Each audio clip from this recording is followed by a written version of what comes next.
Boa noite a todos e a todas.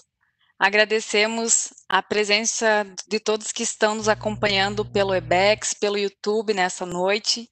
Sejam todos bem-vindos e bem-vindas. É um prazer estar aqui para mais uma live do Biologando. E nesse momento gostaríamos de avisá-los para aqueles que desejam a certificação dessa live, que por favor façam sua inscrição, aqueles que talvez ainda não fizeram, no link disponibilizado na descrição do vídeo, e que também ao final da live possam registrar sua presença e fazer a sua avaliação. Também a gente solicita que vocês estejam se inscrevendo no canal, ao mesmo tempo também ativando o sininho para receber as informações que estão sendo divulgadas nesse canal e acompanhem conosco toda semana as lives do Projeto Biologando. Então, todas as quartas nós estaremos aqui às 19h30 discutindo temas da atualidade, inclusive buscando atender os temas sugeridos nas avaliações ao final de cada uma das lives. Hoje nós temos o prazer de receber, então, as nossas palestrantes desse momento, que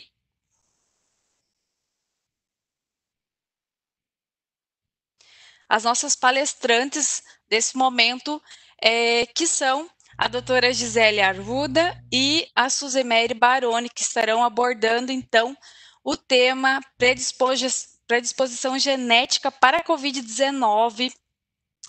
Então, um tema muito atual, muito relevante, e, nesse sentido, vocês todos estão me ouvindo bem? Sim? Vou aqui também já fazer a apresentação de todos que estão hoje, então, nessa live conosco. Como já comentei, agradeço a todos que estão aqui no Webex acompanhando nesse momento a transmissão. Também a professora Gilza e outros professores que sempre nos acompanham aqui pelo Webex e o Centro Acadêmico. Então, sobre as palestrantes dessa noite de hoje, nós temos, então, a professora doutora Gisele Arruda. Ela é graduada em Ciências Biológicas pela Universidade Federal do Paraná, é mestre em Ciências Bioquímicas pela Universidade Federal do Paraná, doutora em Biologia das Interações Orgânicas pela Universidade Estadual de Maringá e atualmente é professora adjunta da Universidade do Oeste do Paraná, campus de Francisco Beltrão. A professora Gisele atua principalmente nas áreas de bioindicadores para ver a avaliação de contaminação ambiental, nutrigenômica, genotoxicidade, mutagenicidade, genética e desenvolvimento de Aspergillus nidoans, na área também de genética molecular e práticas integrativas complementares. A nossa outra palestrante de hoje é a professora Suzemere Baroni. Ela é, então, graduada em Ciências Biológicas pela Universidade Estadual de Maringá, possui mestrado em Melhoramento Genético pela Universidade também Estadual de Maringá, doutorado em Melhoramento em Genética e Melhoramento na Universidade Estadual de Maringá e atualmente é professora adjunta da Universidade Federal da Fronteira Sul. Ela tem experiência na área de genética, com ênfase em mutagênese, atuando principalmente nos temas de mutagênese, ciclo celular, genotoxicidade ambiental, e ela é professora também da pós-graduação Stricto Sensu em Ambiente e Tecnologias Sustentáveis da UFES de Cerro Largo. E como nossa moderadora, nós também temos aqui a professora doutora Isabel Aparecida Soares, professora aqui da UFES Realeza também, possui graduação em Ciências Biológicas, licenciatura e bacharel, e possui mestrado na área de agronomia pela Universidade Estadual de Maringá, doutorado também nessa área pela Universidade Estadual de Maringá, com ênfase em melhoramento genético. Ela foi coordenadora do curso de Ciências Biológicas, coordenadora da área de de projetos PIBIDs desde 2014 e atualmente é professora adjunta da Universidade Federal da Fronteira Sul, atuando nas áreas de pesquisas ligadas à toxicologia, qualidade da água, e também integra a equipe da UFES, que está fazendo diagnósticos da Covid-19. Então, agradeço a todas as professoras que estão aqui conosco nessa noite, e agora, então, passo a palavra para a professora Isabel, que será a nossa moderadora. Uma boa noite a todos, uma ótima live. Com certeza vai ser um prazer ouvi-las, né, nesse momento.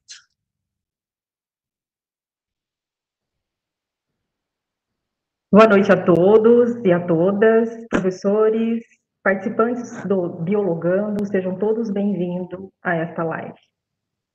É com muita satisfação que agradeço a essas duas doutoras por estar aqui conosco, duas docentes pesquisadoras que marcaram a minha trajetória profissional e também familiar. Com certeza foram muitas conversas quanto à aplicação da genética. Muito obrigada mesmo. Novamente, nesse tempo de pandemia, temos a oportunidade de dialogar com a temática predisposição genética para a Covid-19. Essa temática foi proposta quando, em uma das lives, uma participante fez um questionamento que nos fez refletir quanto à importância de trazer para o Biologando a temática de hoje. A questão foi da Tainara Matos, que questionou: ultimamente, está sendo noticiado diversos casos de Covid-19 em que as pessoas não apresentam sintomas. Como é possível a pessoa estar com a doença e não apresentar sintomas? Pois é. Seguindo esta linha de questionamento, temos: por que o coronavírus evolui para casos graves em uma parcela da população, enquanto outra permanece assintomática? Sabemos que no Brasil, entre os mais de 1 milhão de pessoas que se recuperaram da Covid-19, até o momento, há pacientes idosos, entre eles nonagenários e até centenários, com diabetes e hipertensão, que apesar de apresentarem esses fatores de risco, se curaram da doença sem grandes complicações. Mas, por outro lado, entre os que não resistiram e morreram em decorrência da infecção pelo novo coronavírus, existem diversos casos de jovens saudáveis sem históricos de doenças crônicas. A explicação para essas questões pode ser genético? Alguns pesquisadores estimam que sim. Doutora Maiana Zatz, professora do Instituto de Biociência da Universidade de São Paulo e também coordenadora do Centro de Estudos do Genoma Humano e de Células-Tronco, explica que, entre aspas, pessoas que desenvolvem formas graves da doença podem ter o que chamamos de genes de risco, enquanto outras que foram infectadas pelo vírus, mas não desenvolveram a doença, podem ter genes protetores, fecha aspas. Afinal, o que nossos genes podem nos revelar quanto à Covid-19 é o que vamos biologar hoje com nossas convidadas. Por gentileza, professora doutora Gisele Arruda, fique à vontade para fazer a sua apresentação. Boa noite, então. Inicialmente, gostaria de cumprimentar todos os presentes, né, aqui via do Webex ou pelo YouTube. Como da mesma forma que a Isabel comentou que fez parte da trajetória dela, a Suzy e a Isabel também fizeram parte da minha trajetória.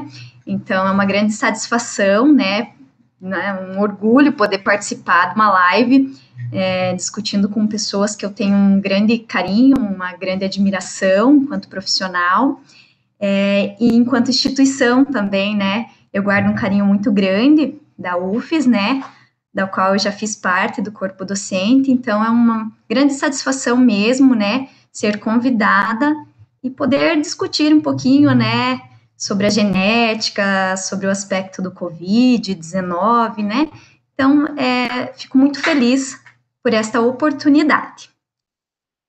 Então eu vou fazer a projeção aqui, que eu construí alguns slides que vão facilitar a explicação neste momento. Então, vou fazer a projeção aqui, eu espero a confirmação apenas se está tudo ok.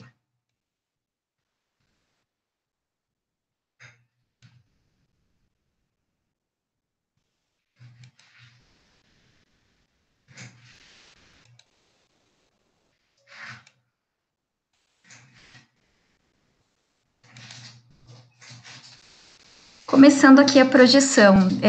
Bel, só me dá um ok se aumentou a tela aí para vocês, por favor.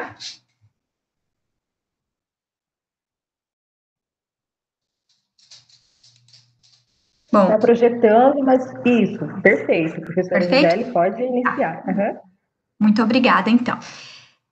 Então, para a gente falar um pouquinho sobre a predisposição genética para o COVID, a gente tem que entender um pouquinho alguns aspectos gerais da infecção, né? Então, inicialmente, eu vou falar um pouquinho sobre o processo de infecção viral, porque algumas proteínas, algumas moléculas desse processo estão relacionados com a predisposição genética.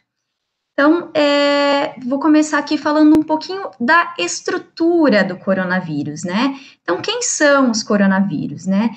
Então, os coronavírus são uma classe de vírus, né? Aqui está representado nesta imagem, que possui como material genético o RNA, aqui representado em laranjado. Ele possui essa coroa ao redor, né? Por isso que ele recebe o nome de coronavírus.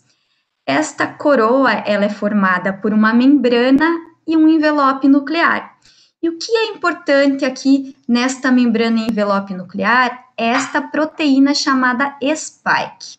Então, essa proteína spike, ou proteína S, ela é dividida em duas subunidades, aqui representada em S1 e S2. E esta proteína aqui é que está relacionada com a infecção do vírus na célula do hospedeiro. Então, aqui nesta próxima imagem, tem a representação do vírus. Aqui estaria representado várias proteínas spike que o vírus tem, certo? Aqui nesta representação, uma célula do hospedeiro, que pode ser um epitélio, como o epitélio do sistema respiratório. Então, na membrana celular da célula do hospedeiro, nós temos alguns receptores, aqui ó, representados em cor vermelha, verde, certo? E esses receptores, como o próprio nome já fala, né, ele serve como um receptor para a proteína S, né, spike deste vírus. Então, aqui ó, nós temos duas principais moléculas, duas principais proteínas da célula do hospedeiro que estarão relacionados com o processo de adesão do vírus à célula do hospedeiro. Essas duas proteínas são uma protease, conhecida como TMPRSS2, que é aqui representada em laranja, e a outra proteína é a proteína ACE2, que aqui está representada em verde. Então, essas moléculas estarão relacionadas com o processo de adesão e infecção viral. Então, vamos mostrar um pouquinho mais detalhado isso. Nesse próximo slide, está mostrando o reconhecimento da proteína spike com o receptor AC2 da célula do hospedeiro. Então, a gente vê que existe aqui, ó, um sítio, né, de ligação, digamos assim, uma região de reconhecimento entre a proteína S e a célula do hospedeiro, com o receptor AC2. Posteriormente, a protease vai entrar em ação aí, digamos assim, e vai realizar o corte desta proteína spike, fazendo com que ela seja quebrada em duas subunidades. Lembra que ali no primeiro slide eu coloquei que a proteína spike ela era formada por uma subunidade S1 e uma subunidade S2.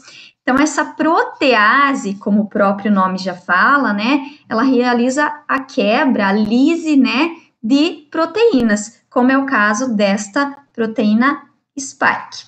Então, após a quebra dessas subunidades aqui, nós vamos ter, então, o processo de fusão.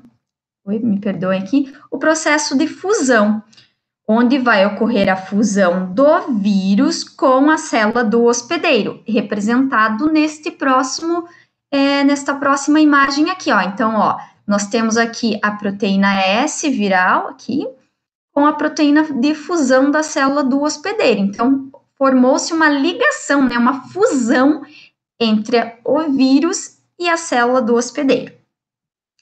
Na próxima imagem, aqui representando esta fusão, e aqui como que estaria o material genético dentro do vírus, certo? Então, aqui já ocorreu a fusão entre o vírus e a célula do hospedeiro.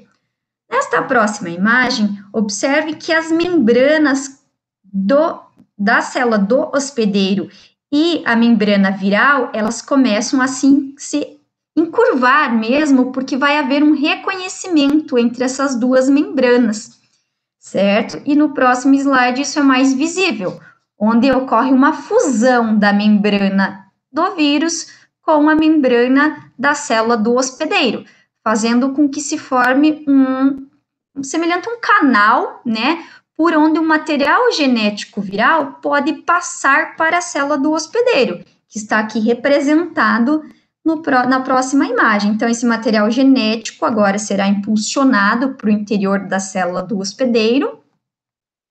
Este material genético viral vai atingir o núcleo da célula do hospedeiro. Por que vai atingir o núcleo da célula do hospedeiro?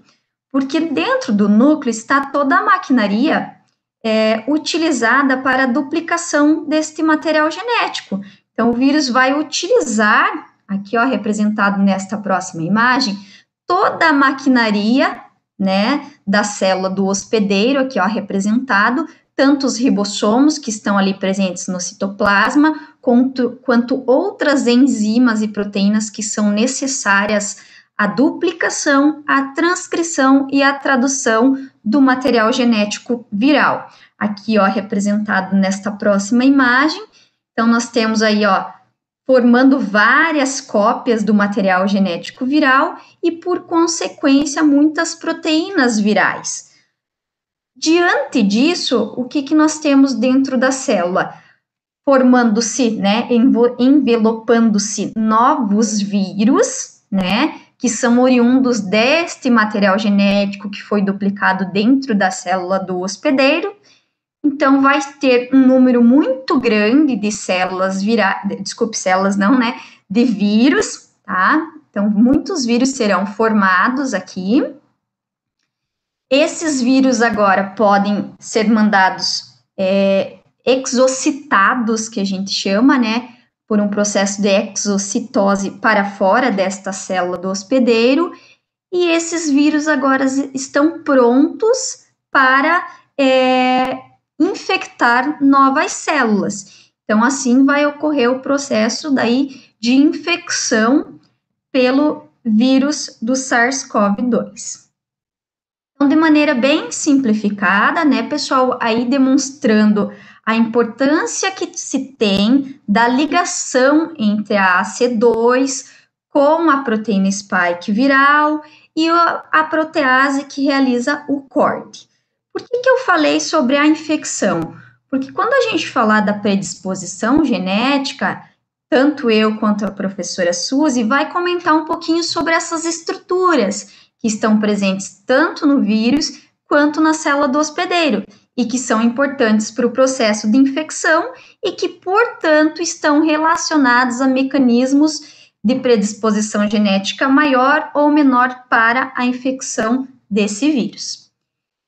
Então, chegando aí na predisposição genética, então, o que ela seria, né? Qual a importância, o que ela tenta demonstrar dentro disso tudo? Então, a predisposição genética, ela procura entender ou explicar a relação existente entre fatores genéticos, sejam eles individuais ou populacionais, que predispõem um indivíduo a ter um modo mais severo ou menos severo para uma doença, como no caso da Covid-19. Então, vou falar um pouquinho de alguns estudos que mostraram alguma relação de fatores genéticos que predispõem de alguma forma para a Covid-19. Então, aqui eu coloquei a imagem de 4 estudos, mas a gente tem muitos outros estudos e tudo que eu falar aqui é baseado em estudos científicos que estão procurando entender, mostrar a relação ou explicar a relação de fatores genéticos que predispõem ao desenvolvimento da doença.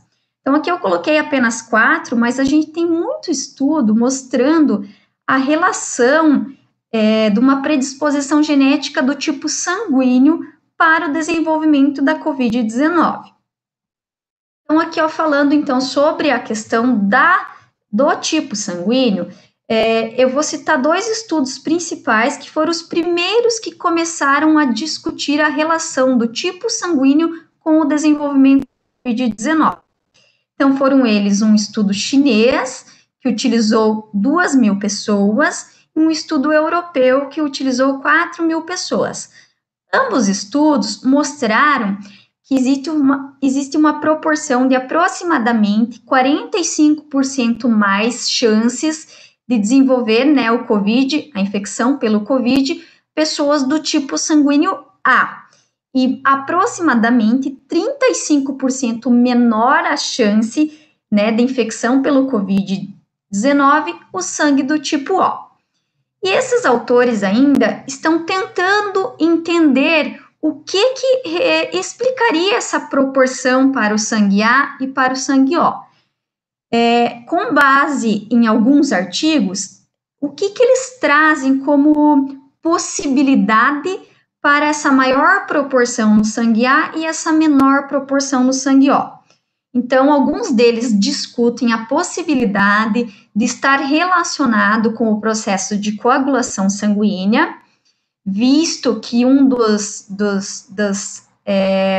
das alterações, né, que a COVID vem mostrando é a formação de coágulos, né, que formam trombos. Então, talvez aí esteja a relação desta resposta, mas tudo isso ainda tem que ser melhor estudado, melhor compreendido, melhor pesquisado para se ter todos os mecanismos envolvidos nesse processo desvendados.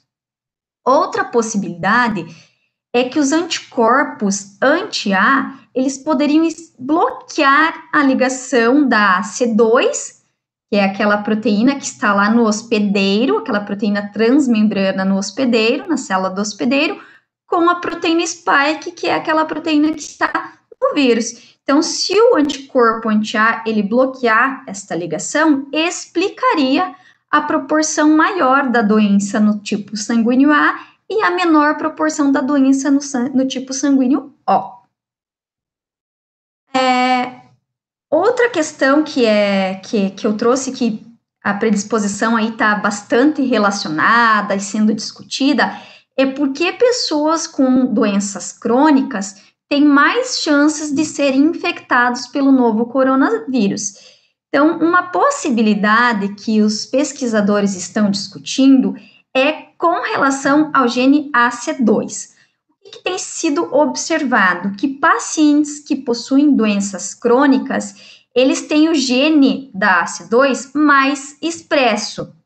Então, ter mais expressão para ACE2, por consequência, teriam mais receptores ACE2 nas células do hospedeiro, que levariam a uma maior susceptibilidade do hospedeiro, porque aumentaria a infecção, ou as chances de infecção pelo vírus na célula do hospedeiro. Além disso, outra questão que é discutida são as variantes da proteína AC2. Então, esta proteína, ela sofre polimorfismo, oriundo das mutações do gene na AC2. E esse polimorfismo, ele vai resultar em diferentes variantes da AC2. E essas variações da AC2 podem vir a dificultar a ligação e, por consequência, dificultar a entrada do vírus na célula do hospedeiro. Então, esses variantes estariam relacionados, então, com essa dificuldade do vírus infectar a célula do hospedeiro. Trouxe mais outro questionamento que eu achei bem interessante. Isso também poderia explicar por que algumas pessoas têm sintomas mais leves e outras mais severos, né, que outras da Covid-19? Então, em parte, sim, isso poderia explicar, porque algumas mutações que ocorrem nesse gene AC2 podem acabar conferindo um fator de proteção, que eu acho que estaria relacionado com aquela fala inicial que a professora Isabel trouxe, né? Os protetores aí, né? Então, se por uma mutação vir a produzir um fator de proteção, essa proteção, teoricamente, evitaria a infecção do vírus, levando a um melhor prognóstico da doença. Então, em partes, né, isso sim pode explicar os sintomas mais leves apresentados por algumas pessoas que desenvolvem o Covid-19. Esta imagem meio que representa um pouquinho resumido o que eu trouxe aí para vocês e eu achei ela bem interessante. Então, aqui, ó, nesta imagem, nós temos uma pequena população representada, bem simplificado, algumas pessoas representadas em preto, outras representadas em vermelho. O que isso está mostrando? Que algumas pessoas em vermelhos, obviamente, uma coisa bem natural entre a população, podem ter um polimorfismo, certo? Aqui, ó, representado o material genético com uma alteração aqui, certo?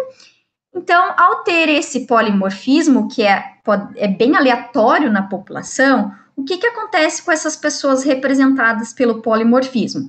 Elas podem ter uma maior susceptibilidade a desenvolver a doença, pode ter uma severidade maior ao desenvolver a doença e ter um menor fator imunológico de proteção. Então, uma proteção menor do fator imunológico. Enquanto as pessoas que não têm esse polimorfismo, eles têm uma menor susceptibilidade à doença, uma menor severidade à doença e ainda tem um fator de proteção imunológico maior. E isso é apenas uma variação, pensando num polimorfismo da AC2 ou da TMPRSS2. Nós temos ainda os variantes do próprio vírus, que aqui é representado um em azul, um verde, um vermelhinho. Então, os próprios variantes do vírus, né, podem modular a ligação da AC2, fazendo com que ela se ligue mais facilmente ou com maior dificuldade na proteína spike do vírus, certo? Além disso, esses variantes, eles podem desenvolver uma resistência antiviral, certo? Ou então modular a resposta imunológica do hospedeiro, fazendo com que, por exemplo, você tenha um bloqueio, um escape da resposta imunológica do organismo. Então, a gente tem todas essas variações que estão aí disponíveis na população, certo? Que explicariam tantas variáveis, tantas diferenças que a gente tem no desenvolvimento da doença, comparando alguns indivíduos e mesmo algumas populações, certo? Então, isso é algumas questões aí da predisposição genética. Então, o que nós teríamos daqui para frente? Eu diria que muita coisa ainda para ser descoberta, para ser entendida e melhor compreendida.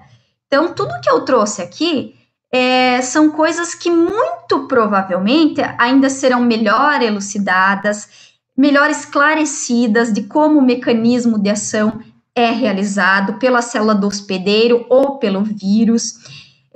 como que o vírus responde, como que a célula do hospedeiro responde frente a isso, quais fatores genéticos de fato estão relacionados com essas respostas. Então, com certeza temos muito ainda a estudar, muito ao que pesquisar, e certamente num decorrer aí de um futuro aí de alguns anos, nós teremos todos esses mecanismos muito bem elucidados e muitos fatores genéticos que talvez ainda nem se pense possam estar relacionados de fato com o desenvolvimento desta doença.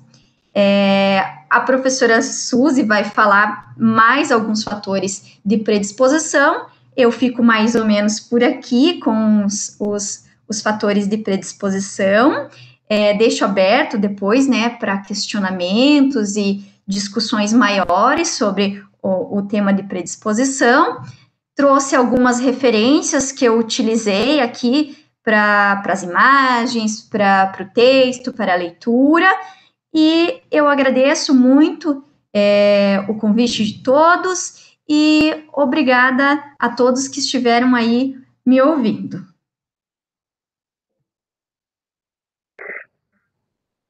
Muito obrigada, doutora Gisele.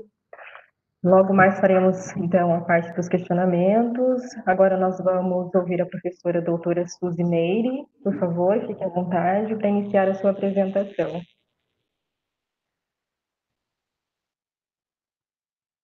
Boa noite para todo mundo, aos alunos, aos meus colegas professores que estão aí.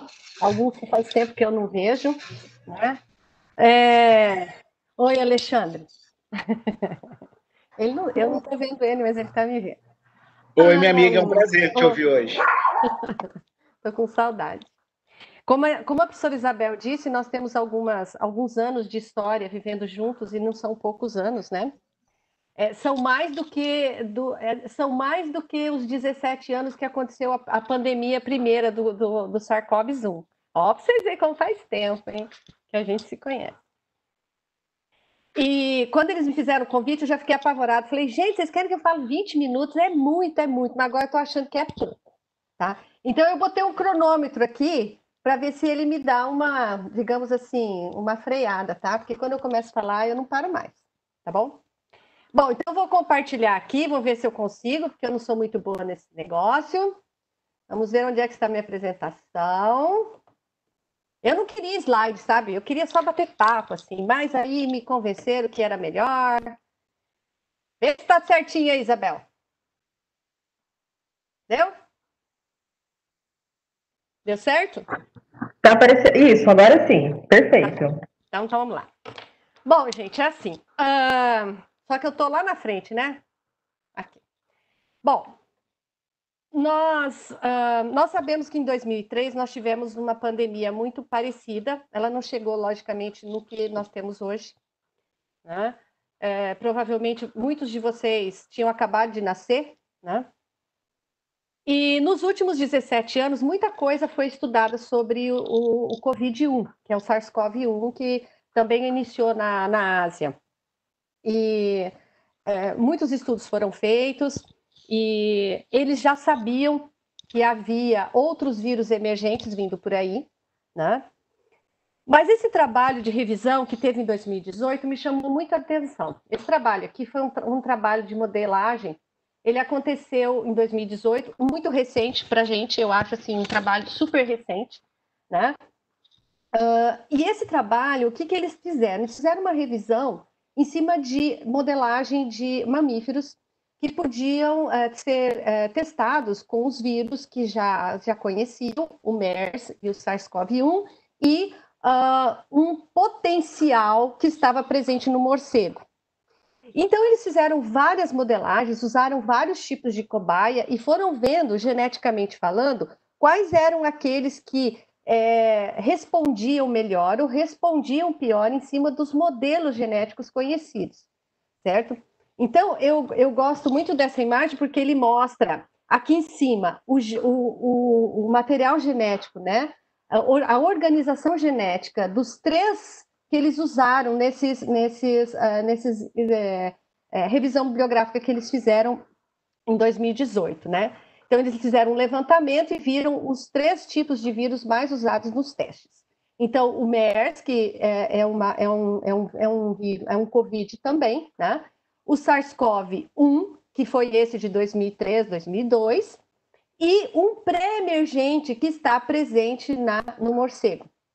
Provavelmente, esse é muito semelhante ao que nós estamos enfrentando agora, certo? No trabalho de revisão, depois, se vocês quiserem dar uma olhada, eu posso dar um jeito de enviar para vocês, mas esse trabalho, os autores falam na necessidade de se conhecer melhor um jeito de promover um cuidado com os seres humanos em relação a esses vírus, principalmente esse pré-emergente que ele já conhece presente no morcego. Então, em 2018 acontece esse trabalho, e 2019 a gente se vê de frente com o que nós estamos vendo agora. Tá? Então, assim, a ciência, ela não estava... Como que eu vou dizer? A ciência ela não estava negligenciando, mas provavelmente as grandes indústrias de medicamento e de vacina, elas não se interessavam, porque afinal ele estava lá no morcego, aconteceu em 2003, o que a gente vai fazer? Não aconteceu mais, né? Mas infelizmente agora a gente tem bastante informação sobre o SARS-CoV-1, e isso é muito importante, porque ele não... digamos assim, que o modelo que esse novo vírus vem, ele não foge muito do que aconteceu em 2003. A única coisa é que alguma mutação aconteceu no genoma desse vírus e ele ficou muito mais capaz, né, de infectar de um humano para outro. Então, o seu poder de infecção ficou mais eficaz, certo? Então, em cima desses estudos que houve no mundo nesses últimos 17 anos, a gente já sabe bastante coisa sobre o SARS-CoV. E o SARS-CoV-1 nos dá descortina um pouco a genética e a modelagem de ação do SARS-CoV-2. Nessa pandemia, eles já descobriram, eles já notaram que, pelos dados da França, que os homens eram os mais acometidos pela forma grave da doença. Tá? Então, a professora Gisele falou um pouquinho sobre algumas características genéticas, né? A questão dos receptores, a questão da tipagem sanguínea, e eu quero falar um pouquinho sobre algumas outras nuances genéticas que oferecem, né, uma maior ou menor susceptibilidade ao estágio grave pela infecção do SARS-CoV-2.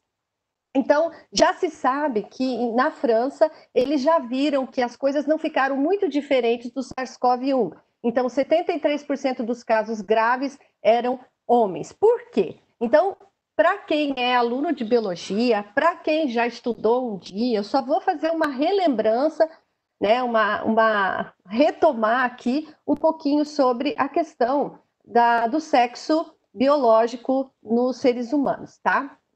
Então, nós temos aqui, digamos assim, uma representação esquemática da determinação do sexo biológico nas nossas células, tá? Todas as mulheres, tá? Elas possuem, perdão, meu cursor aqui.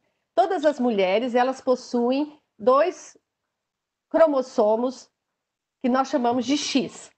Ele tem esse nome X por uma questão de nominação. Quando eles descobriram isso na célula, eles não sabiam o que ele era, eles botaram o nome de X. E esse cromossomo, você ganha, a mulher ganha um do papai e um da mamãe, tá bem? Então, lá na hora da concepção, o papai oferece o cromossomo X que ele tem e a mamãe oferece o outro cromossomo X, formando assim um novo ser, no caso, fêmea ou feminino. O oposto, no caso dos homens, né? A mulher, como ela só tem o cromossomo X, quando ela forma o gameta, ela oferece só o X.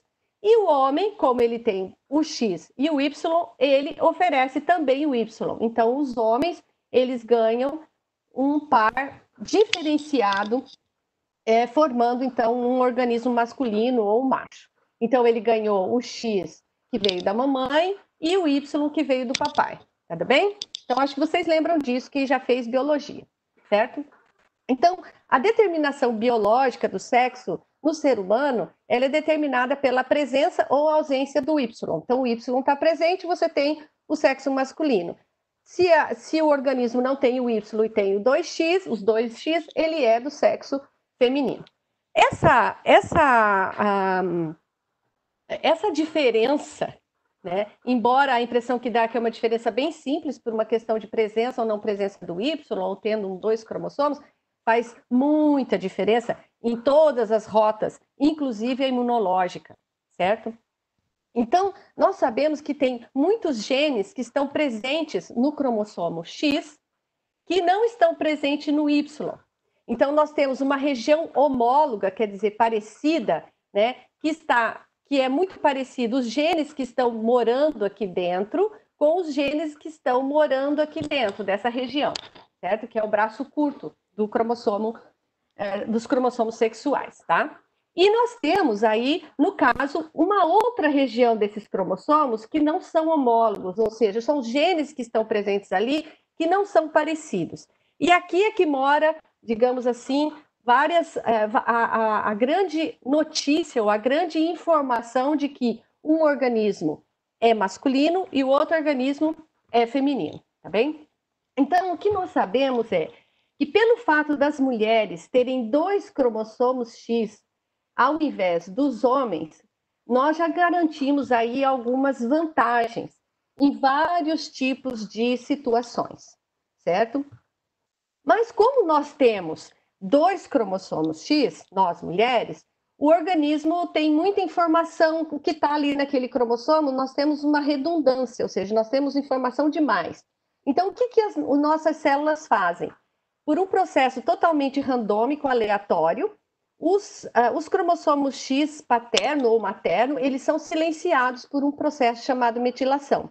Então, cada célula vai silenciar um desses cromossomos, deixar ele lá guardadinho, que nós temos ali informação duplicada, certo? E esse fato de nós termos esse silenciamento de um cromossomo inteiro, com parte dele, né? Isso daí nós não vamos entrar nesse detalhe, se quiser tem que fazer genética, parte dele ainda fica ativo, mas você tem a possibilidade de uma variabilidade desses genes que estão presentes no cromossomo X. E uma vez que esse cromossomo é silenciado, lá no início, né, da formação de um embrião, ele vai fazer a mesma coisa nas células subsequentes ao longo da vida daquela pessoa. Mas o que acontece quando nós temos o processo de inativação é que as nossas células, nós estamos falando nossa, porque estou falando da mulher, né, nós apresentamos um mosaicismo, quer dizer, uma mistura muito grande de células em que você tem o X que você ganhou do pai inativado, nas outras da mãe inativado. Então, esse mosaicismo, ele oferece uma plasticidade muito grande e uma adaptabilidade muito grande na resposta de doenças. Por que que isso acontece? Primeiro que no cromossomo X nós temos muitas informações presentes ali, muitos genes que estão envolvidos com a resposta imune inata. Inata porque é aquela imunidade que quem trabalha são as células de defesa de primeira classe, de primeira categoria. O soldado raso que chega para combater o inimigo. É o primeiro que é chamado, ele vem e tem que dar conta daquilo, pelo menos até o nosso sistema imunológico adaptativo construir uma arma eficaz contra aquele invasor. Então, aquelas células que fazem parte desse sistema imune inato e como elas agem, como ela responde, elas estão todas relacionadas a uma regulação genética e quem faz isso são esses genes que estão presentes também no cromossomo X. Nós também temos no braço P, no petit, o braço curto do cromossomo X, os genes que codificam também essas proteínas que são da enzima a enzima conversora de angiotensina, que é a AC2, certo? Essa enzima AC2, ela tem a responsabilidade de atuar na linha bioquímica do controle de pressão. Então, indivíduos que têm hipertensão, eles tomam remédio para que a expressão dessa proteína aumente, para que a regulação da pressão dela diminua. Então, o indivíduo que tem um problema de hipertensão, ele toma um remédio E o remédio faz com que esses genes de AC2 produzam bastante proteína dessa enzima conversora. E ela fica presente nas células para poder manter a hipertensão mais baixa. Então, o indivíduo hipertenso, o que ele tem? Ele tem muita AC2 presente para receber o vírus, certo? Por isso que os hipertensos e aqueles que têm um problema sério cardiovascular, atrelado, logicamente, à hipertensão, eles são mais suscetíveis, certo? E lá no braço P do cromossomo X, nós temos esses genes, que no caso, eles diminuem a expressão da AC2, eles regulam a diminuição da montagem da AC2 nas mulheres, e as mulheres, então, ganham um pouco com isso, né? Então, no caso, confere à mulher um pouquinho de resistência, porque ela não oferece tantos receptores das suas células de AC2 para o vírus se ligar. Outra coisa interessante é que nos genes, no cromossomo X, nós temos mais de 1.200 genes que codificam citocinas, receptores de citocinas, moléculas sinalizadoras do sistema imune inato, genes envolvidos nos processos de apoptose, proteínas que regulam a questão de redox, imunomoduladores. E como as mulheres têm dois cromossomos X, então elas têm muito mais plasticidade para trabalhar com genes, por exemplo, que foram mutados, o outro cromossomo não, ele não mutou. Então ela tem como repor, como ela fazer todo esse controle melhor. Por que será, né, que a mulher tem essa habilidade? Depois nós vamos falar um pouquinho por que será que a mulher ganhou isso da natureza, essa possibilidade, essa plasticidade por ter dois cromossomos X. Outra coisa que já se sabe é que nos linfócitos, tá, das mulheres, nós temos uma maior quantidade do cromossomo X, digamos assim, a inativação deles. Então, no caso, esse controle de inativação do cromossomo X dentro dos tipos linfocitários, né, elas são mais eficazes. Então, no caso, quando esses linfócitos eles têm essa possibilidade de alternar a expressão desses genes, principalmente da C2 e desses que promovem citocinas e quimiocinas, esses linfócitos T, B e C, eles conseguem executar melhor a apresentação desses antígenos, se ligar ao processo da construção desses anticorpos que precisam ser construídos na presença do Covid-2, tá? Outra coisa que eu queria falar um pouquinho é sobre a questão do HLA. Só que antes eu vou dizer para vocês o seguinte: a grande vantagem da mulher na questão do cromossomo X é uma questão basicamente evolutiva. Então, quando nós vemos os linfócitos das mulheres, cada célula linfocitária tem 2 cromossomos X. Então, esses cromossomos X, eles têm maior plasticidade na hora de regular a questão imunológica. Isso acontece por um caráter puramente evolutivo.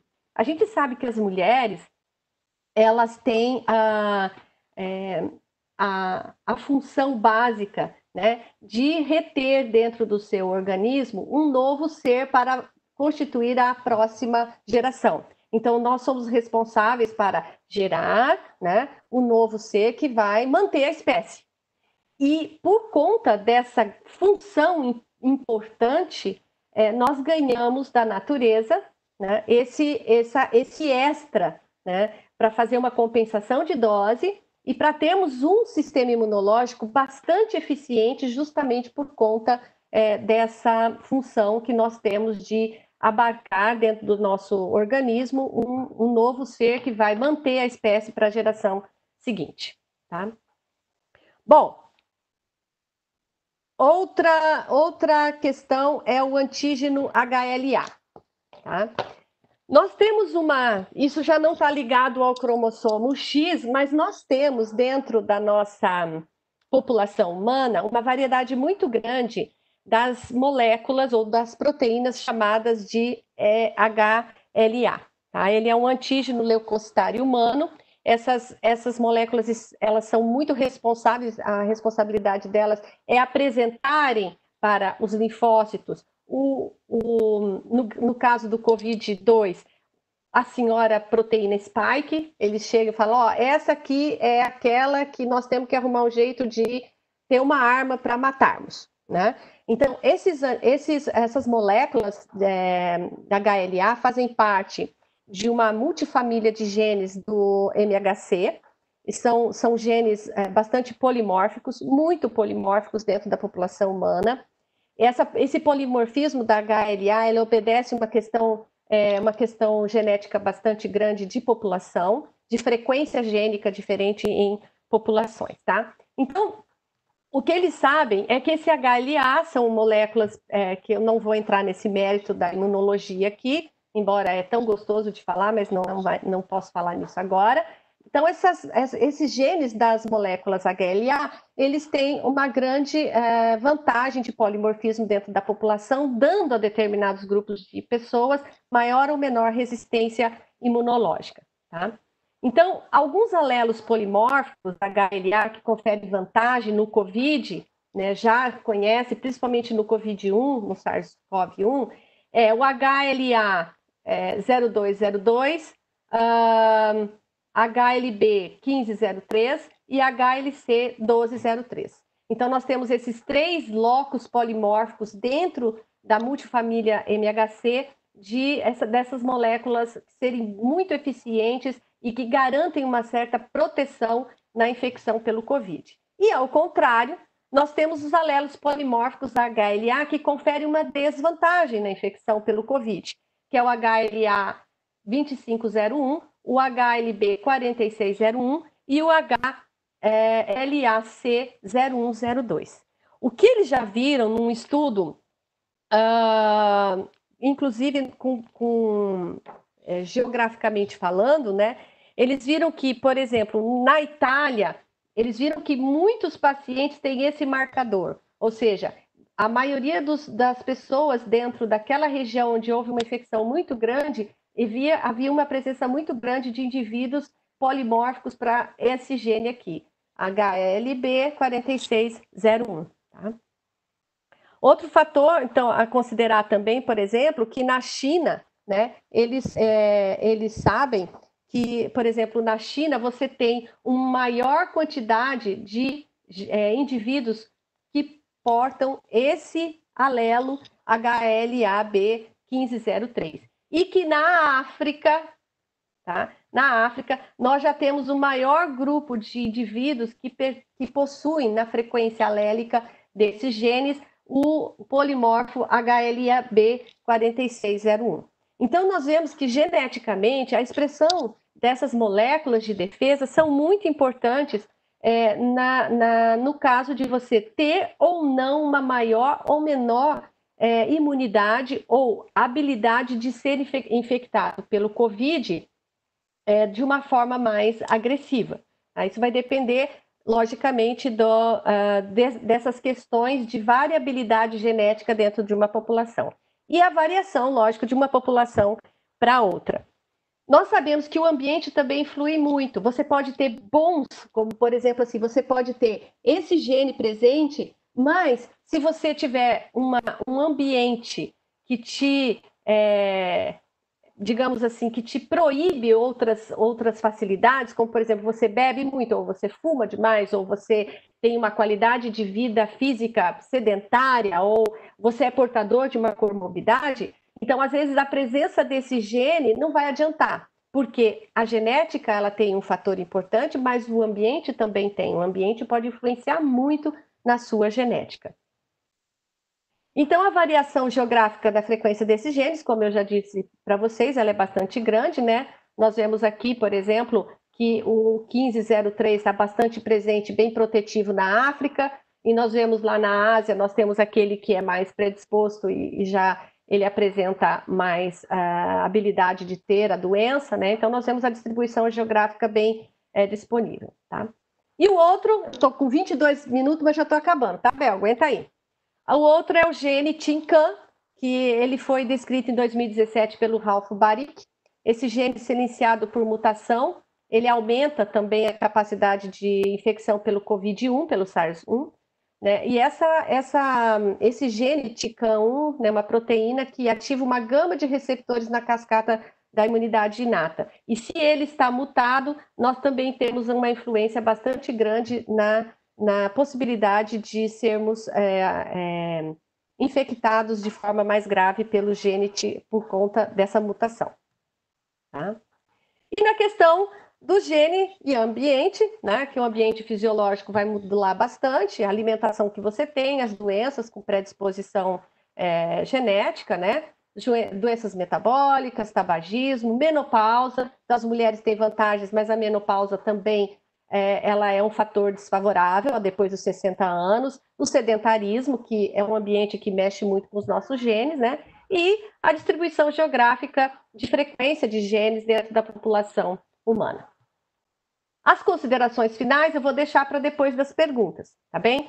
Porque aí nós temos o momento das grandes perguntas, e aí eu vou deixar para os alunos, quem sabe, para a gente poder fazer uma consideração final melhor, tá bom?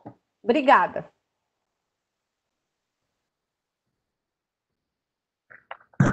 Muito obrigada, doutora Zileire, pela excelente exposição das informações científicas, as quais, com certeza, possibilitam muitos esclarecimentos quanto à predisposição genética, quanto à resposta à expressão de genes, a quantidade da expressão de genes, fatores protetores, né? Agradecemos muito por essa oportunidade. E agora nós passamos para os questionamentos do público que nos assiste. E aí, vocês, né, professora doutora Suzy e professora, para responder ou até mesmo para complementar a resposta de uma da outra, tá? A gente pode combinar dessa maneira. A primeira que eu tenho aqui é justamente a questão que a professora Gisele falou um pouquinho, né, quanto à quantidade de receptores de AC2. Essa quantidade pode estar, então, relacionada com a gravidade da doença? Então, quando eu comentei ali, eu comentei sobre as variantes, né, C2, devido aos polimorfismos, né, que esse gene sofre. Então, sim, né, a quantidade, né, de receptor pode estar associado, sim. Inclusive, não apenas a quantidade, mas também a capacidade de infecção pode estar sendo influenciada devido a um polimorfismo, uma mutação, né? Outro questionamento que é interessante de se pensar nesta lógica, os artigos também andam discutindo, que da mesma forma que um polimorfismo, ele pode trazer um prejuízo, uma capacidade de maior infecção, de sintomas mais graves, quantidade maior de AC2, pode ter polimorfismos que trazem uma menor predisposição, né, uma menor capacidade de infecção, mas que isso também, né, ainda tem que ser melhor esclarecido, mas as quantidades de receptores certamente influenciam na capacidade da infecção viral. Não sei se a Suzy quer complementar, né? Não, acho que está bom. A questão também da AC2, ela é uma proteína de uma cascata de regulação de aldosterona e vários componentes que regulam a questão da pressão arterial, né? Isso está envolvido muitos órgãos, inclusive o rim, intestino, etc. e tal. Então, na verdade, a questão da exposição do receptor vai depender geneticamente do indivíduo e o ambiente, que no caso, como eu falei anteriormente, aqueles indivíduos que possuem doenças relacionadas à hipertensão, que no caso os remédios induzem a uma maior expressão da C2 para diminuir a pressão arterial. Então, esses indivíduos, além da genética que eles provavelmente têm, eles também têm o risco por conta da modulação do remédio.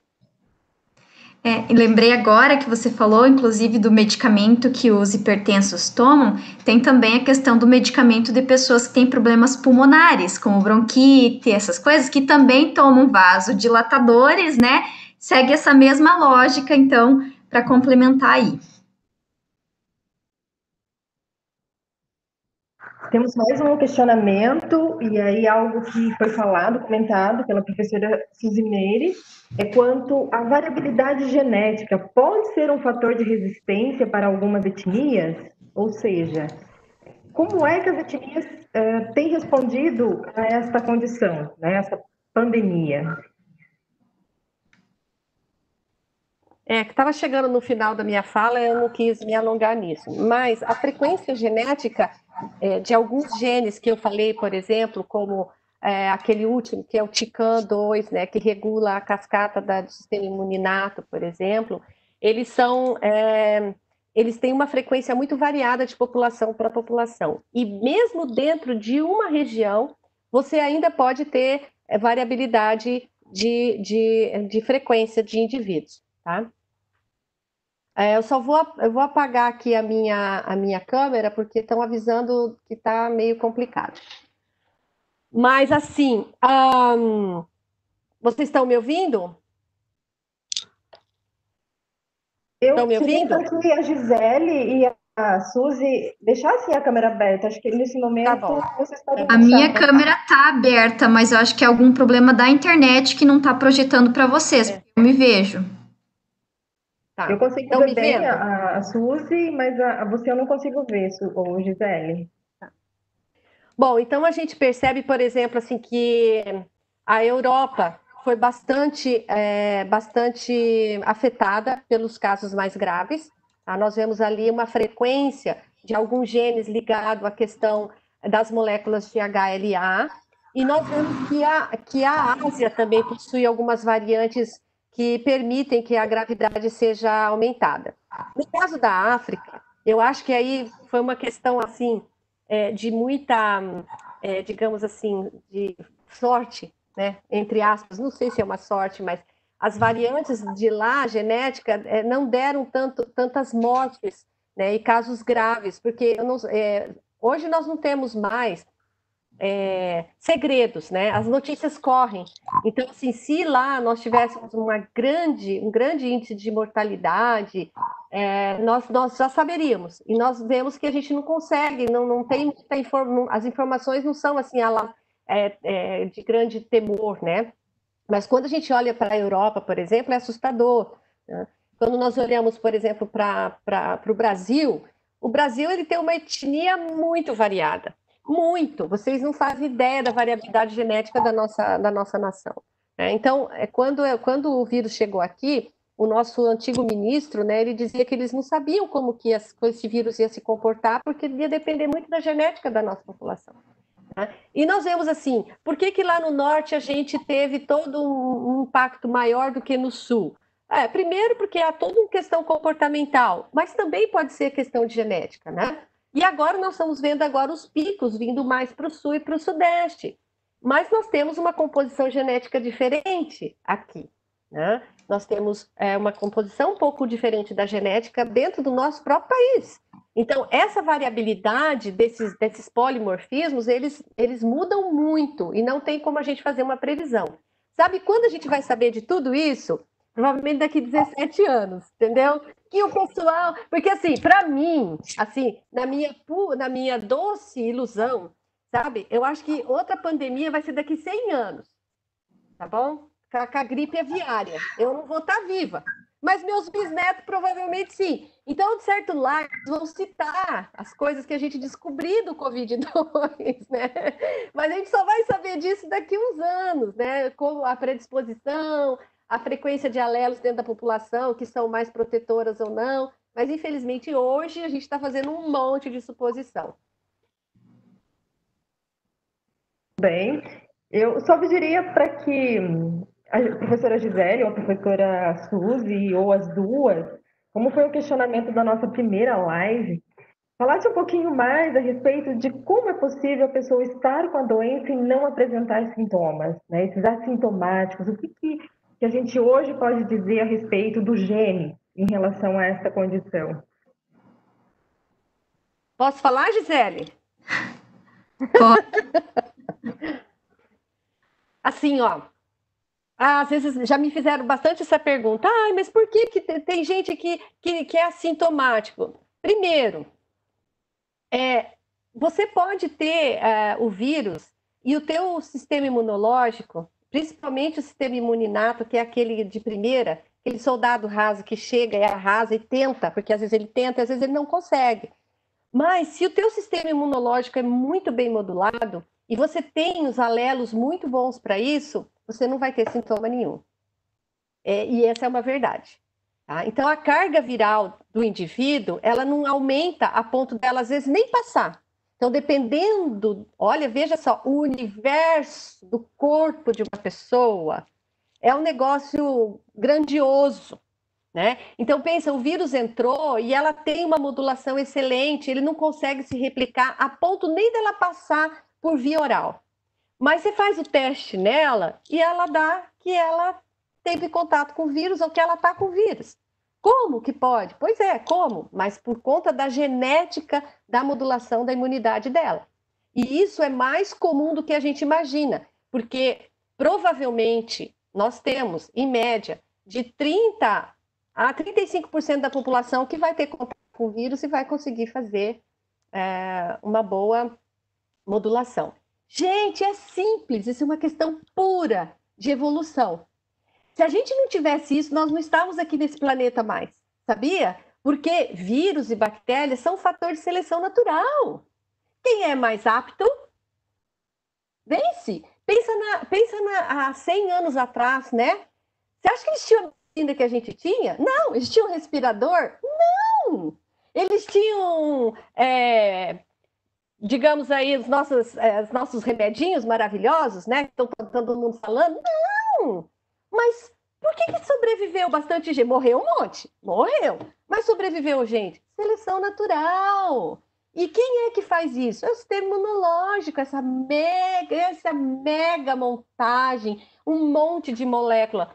Uns são mais aptos, outros não. Então, assim, morrendo gente. Sim, é assustador, eu não quero que morra. Mas faz parte, né? O biólogo ele tem que ter essa cabeça e olhar e ver que é biologia, é seleção natural. E o vírus e a bactéria é um fator seletivo para a humanidade. Isso a gente tem que dar mão à palmatória.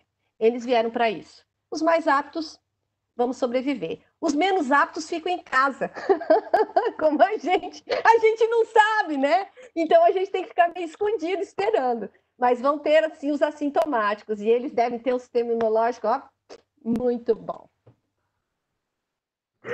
Por exemplo, uma pessoa com A negativo?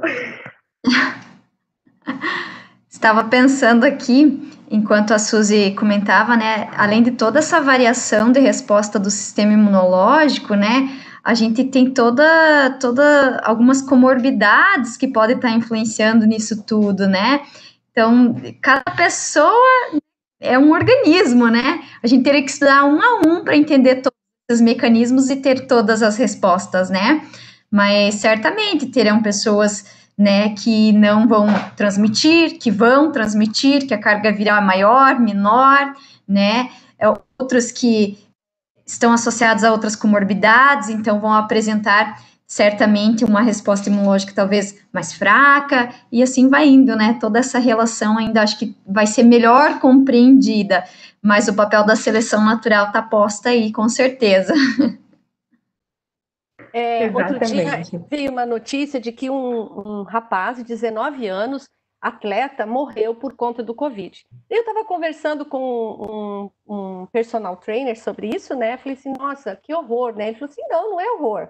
Ele falou, sabe, porque às vezes uma pessoa que pratica esporte, não necessariamente ela tem um organismo bom, se alimenta mal, dorme mal, bebe muito. Então, essa noção de que ter, né, uma vida ativa também facilita, não, é todo um contexto, né? Às vezes você tem lá os genes bons, mas você tem um péssimo ambiente, oferece um péssimo ambiente para o seu organismo, e aí realmente não há vírus não há remédio e não há corpo que aguente, né? O vírus ganha a batalha, com certeza.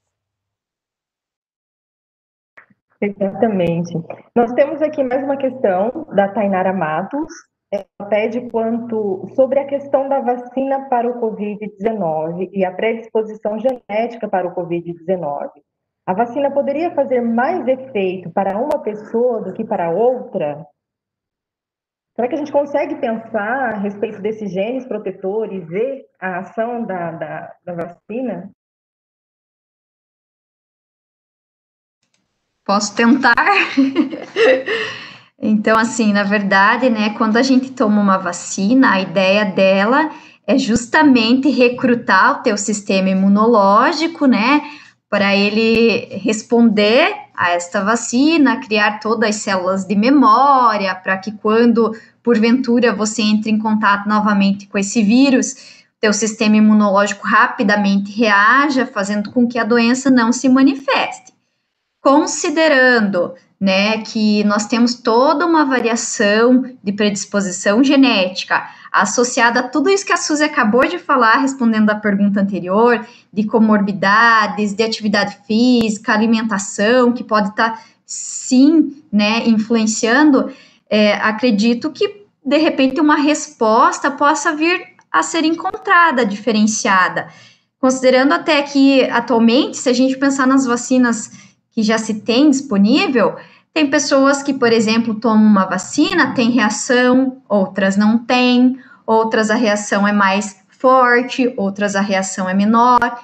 Então, tudo depende da resposta do sistema imunológico àquela vacina, né? Só que a gente ainda não tem também, né, a vacina, né, para o Covid para saber quais seriam as reações ou coisa assim, se teríamos tal, mas eu acho que pode vir a existir uma variação na resposta de organismo para organismo, eu entendo dessa forma.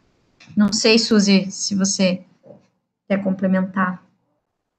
Sim, Gisele, tanto é que quando a gente dá vacina numa criança, por exemplo, né, a gente já é avisado, ó, pode dar reação. Por quê? Porque depende da resposta que esse organismo vai dar a esse vírus que entrou ali, né?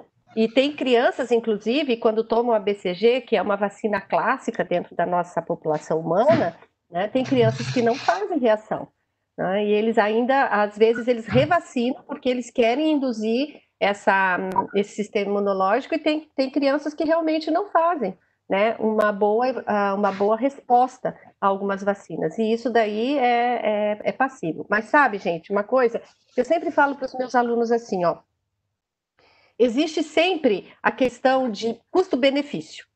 O que é mais caro? Cuidar de uma população inteira doente, tá? Ou cuidar de um ou outro indivíduo que não vai fazer a resposta e provavelmente vai ficar doente, certo? Ou vai tomar a vacina e desenvolver uma doença autoimune. Qual é o custo-benefício para a humanidade? É tomar a vacina, certo? A gente sabe disso. Ele sabe, a Organização Mundial da Saúde sabe que muitos indivíduos não fazem uma resposta boa, e alguns fazem uma resposta tão forte que aparece uma doença autoimune. Mas ainda é mais vantagem você cuidar desses poucos indivíduos com esse tipo de resposta do que uma população inteira, como nós estamos vendo agora, doente, lotando os hospitais. Então, é um simples fato. O argumento de pais que não querem vacinar seus filhos, eu sempre uso isso, né? Então, nós temos que, infelizmente, é um bem necessário, é um avanço grande da ciência, e nós não podemos abrir mão, né, de pesquisas em cima de vacinas. Fico muito triste quando eu olho um artigo como o de 2018 e saber que não foram atrás de uma vacina para o SARS-CoV-1, e eu acho assim que ela nos daria uma proteção razoável para esse SARS-CoV-2, né? Infelizmente, não houve interesse das grandes indústrias para buscar uma vacina para esse vírus. Exatamente, Suzy. É triste, é complicado, porque nós já tínhamos uma condição, né? Já poderíamos ter nos cuidado quanto a isso. Mas vamos lá, vamos tentar responder aqui mais uma pergunta que é da Iori. Ela pede quanto ao tipo sanguíneo, né? O A negativo tem realmente mais possibilidade, ele está mais nessas condições de perigo ou fator de risco dentro de uma população? então eu comentei um pouquinho, né, sobre a questão do tipo sanguíneo, e de fato, vários estudos já demonstraram, né, que o tipo sanguíneo A, ele tem uma predisposição maior, uma probabilidade maior, de até 45% da infecção pelo Covid, e, de maneira geral, ainda não tem muito bem desvendados os mecanismos que isso ocorre. Mas, como já foi demonstrado para outros tipos de vírus, como, por exemplo, HIV, hepatites, que existe uma relação com o tipo sanguíneo, existem alguns autores, então, alguns pesquisadores, que tentam sugerir as possibilidades de mecanismo com que o sangue, então, seria mais suscetível. E de maneira mais discutida é devido à presença do antígeno anti-A, que ele faria o bloqueio da ligação da proteína C2, presente na célula do hospedeiro, com a proteína spike presente no vírus. Por consequência, se essas duas proteínas elas não se ligarem, certo? Vai ocorrer uma menor infecção pelo vírus, que daí representaria o sangue do tipo O, que teria uma menor quantidade, né, uma menor probabilidade da infecção pelo Covid. No entanto, assim, é importante ressaltar que isso são ainda discussões que estão sendo feitas para melhor esclarecimento dos mecanismos de fato que estão envolvidos. Né, porque daí aí surge uma pergunta da gente se fazer, mas então e o tipo sanguíneo AB? Como é que ficaria em toda essa história, né? Então, por isso que ainda tem que ser muito bem pesquisado e entendido esse mecanismo, mas vários trabalhos já trazem esta probabilidade maior para o tipo sanguíneo A. Exatamente, professora Gisele. Ainda estamos a passos, nós estamos engatinhando quanto a respostas da expressão de genes, né, os genes protetores ou genes de risco, expressões de genes que daria esta condição. Vamos aguardar que mais dados científicos nos tragam essas informações com mais clareza. Por enquanto, temos essa condição do sistema BO, como bem colocado aqui por vocês, pela professora Suzy e pela professora Gisele. Bom, neste momento nós não temos mais questionamentos, passamos então para o encerramento e novamente agradeço a professora doutora Suzy e a professora doutora Gisele por compartilhar conosco todo esse conhecimento que com certeza nos darão melhores condições de entendimento das respostas genéticas ao vírus, né? Agradeço também a todos os participantes e a equipe do Projeto Biologando por ações de diálogo de temáticas importantes. Passo neste momento para as palestrantes, para suas considerações finais, despedida, e na sequência já passo para a professora doutora Silvana para o fechamento desta live, e assim me despeço de todos. Peço que a professora Gisele, então, faça as suas colocações e, na sequência, a professora Suzy. Muito obrigada. Obrigada, Isabel. Obrigada, professora Suzy, Gils, Alexandre, Silvana, né, que estavam aí na sala, e a todos os participantes do YouTube. Eu acho que a gente discutir conteúdos tão importantes são muito, muito valiosos, né, porque a gente aprende a todo momento, a gente muda a todo momento as questões aí que estão sendo postas com relação a SARS-CoV, né, com relação ao desenvolvimento da doença, como o hospedeiro reage, como o vírus faz a infecção, e a parte da genética, então, mais ainda, né, porque ela recém está começando, de fato, né, a mostrar o que se tem, o que já foi descoberto para outros vírus, para então ser aplicado para esse vírus. Então, eu acho que é bem importante as discussões que nos fazem pensar um pouquinho sobre os acontecimentos e o conteúdo que a gente tem propriamente nas ciências biológicas, né? Porque a biologia, ela é encantadora, a genética mais ainda. Então, eu agradeço muito o convite da UFES, a troca aí de experiência com a professora Suzy e a todos os participantes. Muito obrigada.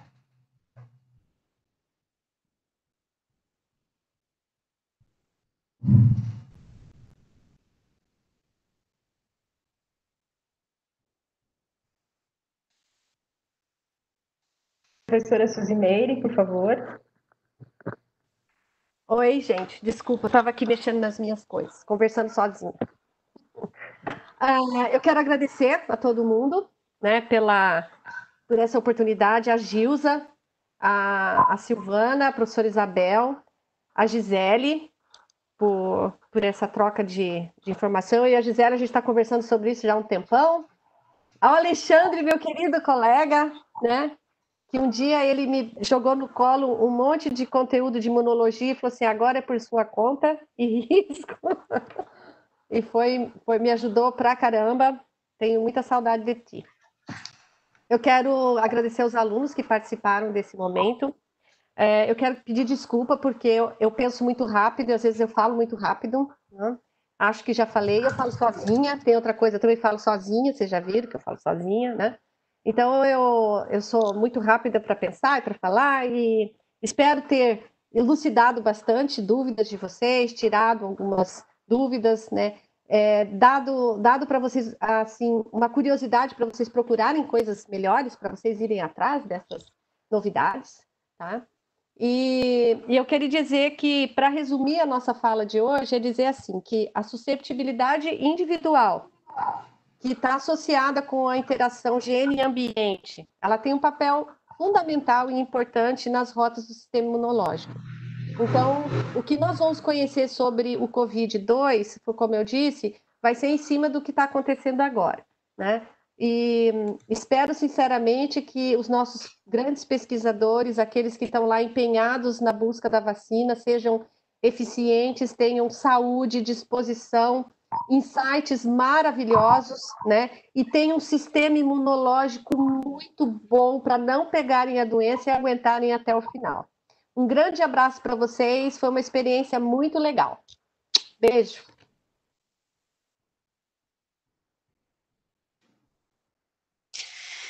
Obrigada, então, professora Gisele, professora Suzy, professora Isabel, pela maravilhosa palestra, muito enriquecedora, com certeza muitas reflexões, e inclusive aqui fica também essa torcida para que os soldadinhos, os pesquisadores que estão aí se desafiando em busca das vacinas sejam, com certeza, soldadinhos muito fortes, né? Porque contamos com certeza com eles para que a gente tenha, né, uma solução mais rápida possível. Então, nosso agradecimento, professoras, pela palestra.